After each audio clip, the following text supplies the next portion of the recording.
Авыл хуҗалыгы һәм азык-төлек министрлыгы үткәргән иң яхшы комбайнчы республика бәйгесендә Актаныш районыннан 13 комбайнчы җиңү яулады.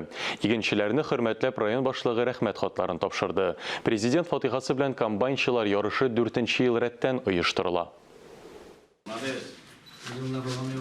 Ярыш шартлары җиңелләрдән түгел. Кыр батырларын кем әйтмешли, кыл иләктән иләп, кабат-кабат тикшереп ачыклыйлар. Иң югары күрсәткечләргә ирешкән 200 комбайнчының 13-е Актаныш вәкилләре. Бу гаҗәп тә түгел, чөнки район быел 200 мең тонна икмәк җыеп алды. Бу республикада иң югары күрсәткечләрнең берсе. Икмәк бөтен сынында башында торады. Шуңа күрә зур канәгатьләнү хисе белән сезне белән бергә җылны төгәлләргә әзерләнә дисәк тә дөрес була торгандыр. Бик зур рәхмәтем сезгә.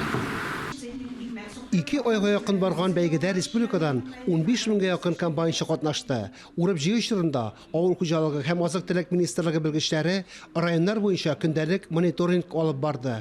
Урак тәмамлангач, урыннарга барып, күрсәткечләрне тагын бер кат чагыштырырлар. Кыр батырларына 100 мең сумлык премия бирелде.